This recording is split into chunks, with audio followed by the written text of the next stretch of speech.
और चलिए अब एक बड़ी खबर आपको बता देते हैं। लखनऊ में अंबेडकर जयंती की पूर्व संध्या पर यूपी के कैबिनेट मंत्री ब्रजेश पाठक ने अचानक भाषण रोक दिया। कार्यक्रम में बोलते वक्त जब अजान की आवाज सुनाई दी तो ब्रजेश पाठक ने तुरंत अपना भाषण रोक दिया और भाईचारे का संदेश दिया। देख सकते हैं बहुत अच्छी पहल देखने को मिल रही है यहाँ पे। ब्रजेश पाठक जी जो कि अजान हो रही थी उसके बाद इन्होंने अपनी स्पीच रोक दी है, जो कि बहुत ही अच्छा एक संदेश जाएगा। जैसे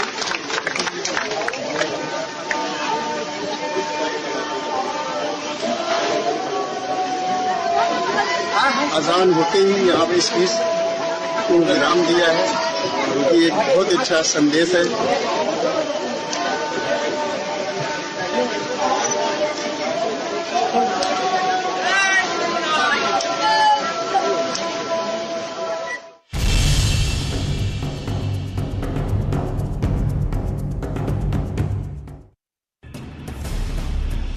फतेहपुर में फिर लव जिहाद का केस।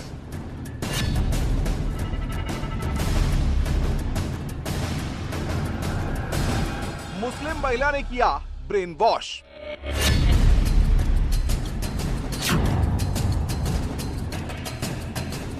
नाबालिग लड़की की तलाश तेज।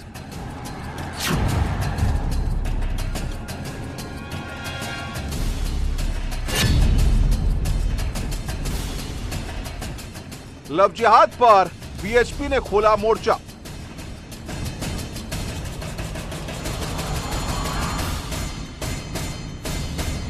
पंद्रह दिन में लव जिहाद की कई घटनाएं।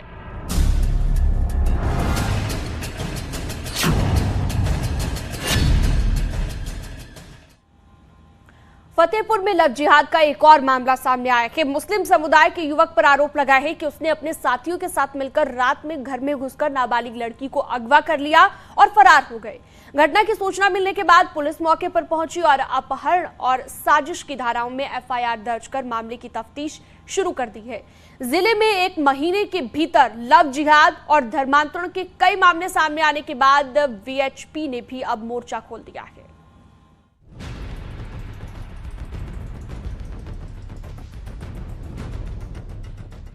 फतेहपुर में फिर लव जिहाद का केस। फतेहपुर की कोतवाली इलाके में लव जिहाद का एक और मामला सामने आया है। मुस्लिम समुदाय के युवक पर आरोप है कि वो फिल्मी स्टाइल में अपने साथियों के साथ रात में एक घर में घुसा और नाबालिग लड़की का अपहरण कर फरार हो गया। मुस्लिम है, मेरे बहन को उठाकर ले गया है, अभी तक घर आई नहीं है। किस क्लास में पढ़ रही है? 11 क्लास में। आपने पुलिस के पास गए हैं? हाँ। तो उन्होंने क्या कहा? कह रहा है कि हम तुम्हें ढूंढ कर चाहे जहाँ से पाए वहाँ से। और चलिए ये लाइव तस्वीरें हम आपको दिखा रहे हैं। आज अंबेडकर जयंती के मौके पर कार्यक्रमों का आयोजन किया गया है और देश के प्रधानमंत्री नरेंद्र मोदी को भी आप इस कार्यक्रम में शिरकत करते हुए देख सकते हैं। संविधान के निर्माता जो महत्वपूर्ण योगदान उनका रहा, आज के दिन उनके महत्वपूर्ण योगदान को याद भी किया जा रहा है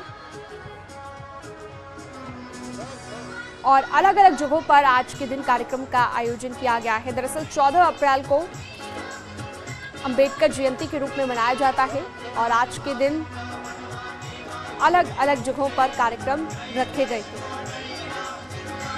तो ये तस्वीरें आप देख सकते हैं। आपकी टीवी स्क्रीन पर तमाम चाहे विपक्ष के नेता हो, सत्ता पक्ष के नेता हो, एक साथ नजर आ रहे हैं। अंबेडकर जयंती के मौके पर यह कार्यक्रम रखा गया है। तो बाबा साहिब डॉक्टर भीमराव अंबेडकर को याद किया जा रहा है, उनके महत्वपूर्ण योगदान को, संविधान निर्माण में जो योगदान उनका रहा उसे याद किया जा रहा है। श्रद्धा सुमन अर्पित किए जा रहे हैं और साथ ही लगातार ये तस्वीरें हम आपको दिखा रहे हैं। तो संविधान निर्माता को नमन किया जा रहा है आज के दिन, आज के इस खास दिन, उनकी जयंती के मौके पर ये कार्यक्रमों का आयोजन आज देश भर में अलग अलग जगहों पर हो रहा है और देश के प्रधानमंत्री नरेंद्र मोदी को भी आप देख सकते हैं। तो प्रधानमंत्री कई बार अपने भाषणों में भी डॉक्टर भीमराव अंबेडकर का जिक्र कर चुके हैं, उनके योगदान के बारे में बता चुके हैं, चाहे युवाओं को प्रेरित करने की बात हो या संविधान निर्माण में महत्वपूर्ण योगदान की बात हो। हमेशा याद किया जाता रहा है बाबा भीमराव अंबेडकर को। तो कई ऐसे विचार थे बाबा भीमराव अंबेडकर के जिनके लिए हमेशा उन्हें याद किया जाता रहेगा। कई ऐसे सुविचार उन्होंने कहे हैं और ये तस्वीरें जो हम आपको दिखा रहे हैं एक कार्यक्रम की है जो आज के दिन आयोजित किया गया है। देश भर में अलग अलग हिस्सों में आज के दिन ये कार्यक्रम हो रहे हैं। उत्तर प्रदेश में भी अलग अलग जगहों पर आज भीमराव अंबेडकर की जयंती के मौके पर कार्यक्रम रखे गए हैं। तो कांग्रेस नेता सोनिया गांधी ने भी नमन किया कि कांग्रेस के भी तमाम बड़े नेता यहां पर मौजूद हैं, चाहे सत्ता पक्ष हो विपक्ष हो, तमाम राजनेताओं को आप यहां पर देख सकते हैं।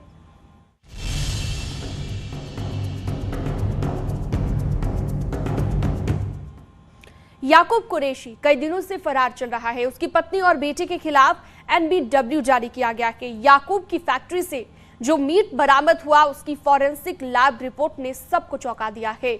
मीट करीबन 2 से 2.5 साल पुराना है। मीट में फंगस और कीड़े भी मिले हैं जिसे प्रोसेस कर एक्सपोर्ट की तैयारी की जा रही थी। मेरठ पुलिस मीट कारोबारी और पूर्व मंत्री याकूब कुरैशी की संपत्ति की कुर्की की तैयारी में भी जुट गई है।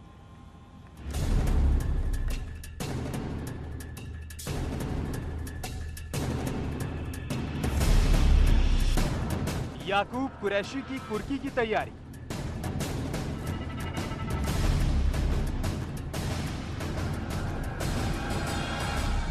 बीएसपी के पूर्व मंत्री याकूब कुरैशी के फरार होने के बाद अब पुलिस उसकी कुर्की की तैयारी में लग गई है। लगातार दबिश के बावजूद याकूब कुरैशी और उसके परिवार का कोई सुराग पुलिस के हाथ नहीं लग पा रहा है। फैक्ट्री में लॉकडाउन से भी पुराना मीट। याकूब कुरैशी बीएसपी के शासनकाल में मंत्री रहे। याकूब कुरैशी की मीट फैक्ट्री पर पुलिस ने छापेमारी कर वहां से मीट के सैंपल जांच के लिए भेजे थे। याकूब की फैक्ट्री से बरामद मीट की फॉरेंसिक रिपोर्ट भी आ गई है। मीट की फॉरेंसिक रिपोर्ट में बड़ा खुलासा। फैक्ट्री में मिला मीट करीब 2 साल पुराना। रिपोर्ट के मुताबिक मीट 2 से 2.5 साल पुराना है, यानी लॉकडाउन के आसपास ये मीट फैक्ट्री में मौजूद था। फैक्ट्री से बरामद मीट में मिले फंगस और कीड़े। इस मीट में फंगस और कीड़े भी मिले। ये मीट इंसानों के खाने लायक नहीं है। खराब मीट एक्सपोर्ट करने की थी तैयारी। याकूब कुरैशी और उसका परिवार इस मीट को एक्सपोर्ट करने की तैयारी में था। खराब मीट को पैकेज और प्रोसेस कर एक्सपोर्ट करने की फिराक में थे ये लोग। मेरठ में 31 मार्च को पुलिस और प्रशासन की टीम ने याकूब कुरैशी और उसके परिवार की फैक्ट्री पर छापा मारा था। मेरठ के थाना खरखौंदा क्षेत्र के अल फहीम मीटेक्स प्राइवेट लिमिटेड में छापेमारी की कार्रवाई की गई थी। इस दौरान 31 क्विंटल मीट बरामद हुआ था। इस मीट को पैकेज और प्रोसेस कर एक्सपोर्ट करने की तैयारी की जा रही थी। फूड एंड ड्रग डिपार्टमेंट की टीम ने मीट के सैंपल लिए थे, जिसको फॉरेंसिक जांच के लिए भेज दिया गया था। फॉरेंसिक जांच में जो खुलासा हुआ है उससे सबके होश उड़ गए हैं। फॉरेंसिक रिपोर्ट की माने तो लॉकडाउन से पहले का ये मीट है जिसे स्टोर करके रखा गया था। अब इस मीट में फंगस और कीड़े मिले हैं जिससे ये मीट इंसानों के खाने लायक नहीं है। लेकिन याकूब कुरैशी की फैक्ट्री में इसी मीट को प्रोसेस और पैकेज कर एक्सपोर्ट करने की तैयारी की जा रही थी। जो सैंपल्स खाद्य सुरक्षा विभाग द्वारा ली गई हैं उसमें कुछ सैंपल्स में मिसब्रांडेड और अनसेफ के रूप में रिजल्ट्स प्राप्त हुआ है। वो संबंधित विभाग इस पर आगे की कार्रवाई करेगी। एक प्रति पुलिस विभाग को भी उपलब्ध कराई गई है ताकि वहीं से भी विवेचना में शामिल करा के आगे की कार्रवाई करें। और कुछ लैब से हमें रिपोर्ट आना भी शेष है, उसको भी हम लोग प्रयास करके जल्दी ले रहे हैं। पुलिस की छापेमारी से याकूब कुरैशी के मंसूबों पर पानी फिर गया। वहीं पुलिस अधिकारियों की माने तो याकूब की फैक्ट्री में मीट के जो पैकेट बरामद हुए हैं उनमें से कुछ पर मैन्युफैक्चरिंग डेट 2 साल पुरानी है। इसमें फॉरेंसिक में मतलब जो FSL भेजा गया था उसमें प्रश्न यही पूछा गया था कि ये जो सैंपल है ये खाने योग्य, ह्यूमन कंजम्पशन के योग्य है कि नहीं है। तो उसी की रिपोर्ट आई है कि not fit for human consumption. देखिए वहाँ पे कुछ ऐसे पड़े थे जिसमें 2 साल 2.5 साल की पुरानी पैकिंग थी तो इस पूरे मामले को इन्वेस्टिगेशन के दौरान गहनता से जांच किया जा रहा है, उस हिसाब से विधिक कार्रवाई की जाएगी। मीट फैक्ट्री के अवैध संचालन में 10 लोग गिरफ्तार। फोरेंसिक रिपोर्ट को जांच का आधार बनाते हुए विवेचना की जा रही है। वहीं अब तक फैक्ट्री में काम करने वाले 10 लोग गिरफ्तार किए गए हैं। याकूब, उसकी पत्नी और उसके बेटे समेत 4 लोगों का नॉन बेलेबल वारंट भी जारी कर दिया गया है। अभी इस पूरे प्रकरण में 10 लोगों की तो गिरफ्तारी उस समय हो गई थी। इसके बाद जो 4 नामजद अभियुक्त हैं उन सभी का NBW ले लिया गया है और गिरफ्तारी हेतु दबिश दी जा रही है। शीघ्र गिरफ्तारी कर ली जाएगी। याकूब कुरैशी और उसका परिवार फरार है? अभी तक तो गिरफ्तार में नहीं आया है, इसीलिए NBW लिया गया और यदि गिरफ्तारी नहीं होगी तो जो विधिक प्रक्रिया है 82-83 की वो करवाई जाएगी। पुलिस के हाथ अब तक याकूब और उसके परिवार का कोई सुराग नहीं लग पा रहा है। पुलिस की तरफ से इन सभी को फरार घोषित किया गया है, जिसके बाद अब पुलिस कुर्की की तैयारी में जुट गई है। न्यूज़ 18 के लिए ब्यूरो रिपोर्ट। नैनीताल में जो भी आता है नैनी झील में बोटिंग करके जरूर जाता है, लेकिन शायद ही किसी को ये पता होगा कि इन नावों का सफर जितना मस्ती भरा है उतना ही रोचक इसका इतिहास भी है। देखिए,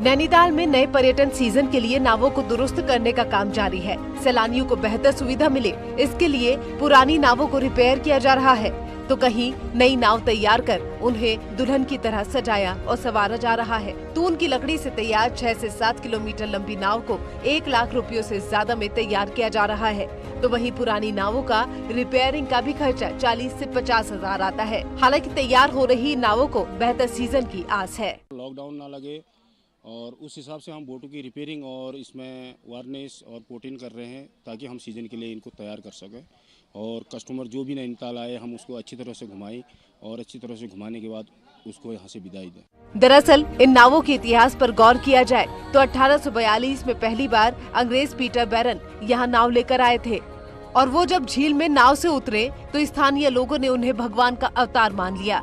1895 से 1905 के बाद यहाँ टूरिज्म की शुरुआत होने लगी तो नावों का निर्माण भी यहीं होने लगा। बरसात के बाद इन नावों को बनाने के लिए बरेली, रामपुर और पंजाब से कारीगर यहाँ आते रहे हैं। धीरे धीरे स्थानीय लोगों ने भी ये हुनर सीख लिया है और नावों को बनाने लगे हैं, जिसके बाद आज नैनी झील में 200 से ज्यादा नावें चल रही हैं। अगर इतिहास देखा जाए तो नैनीताल में सबसे पहली नाव जो थी वो बैरन लेके आए थे। 1841 के बाद बैरन लेके आए थे। बैरन ने नाव यहाँ पर डाली थी और उसके बाद धीरे धीरे जब यहाँ पर टूरिज़्म डेवलप हुआ, नगरीकरण हुआ, तो आप ये कह सकते हैं कि 1900 के बाद से स्थानीय लोगों ने नाव जो है यहाँ पर चलानी शुरू कर दी। बहरहाल अगर आपको इन नावों के रोमांच भरे सफर में यहाँ की सुंदर पहाड़ियों के बीच सफर तय करना हो तो आइए नैनीताल। जितना खूबसूरत सफर नैनी झील में इन नावों का है उससे कई रोचक इन नावों का इतिहास भी रहा है। हालांकि अब पर्यटन सीजन की तैयारियां हो रही हैं और इन नावों को भी दुरुस्त किया जा रहा है ताकि आपके सफर को और चाँद लग सकें। वीरेंद्र बिष्ट, न्यूज़ 18 नैनीताल। और यहाँ एक ब्रेक के लिए रुक रहे हैं, खबरें लगातार जारी है।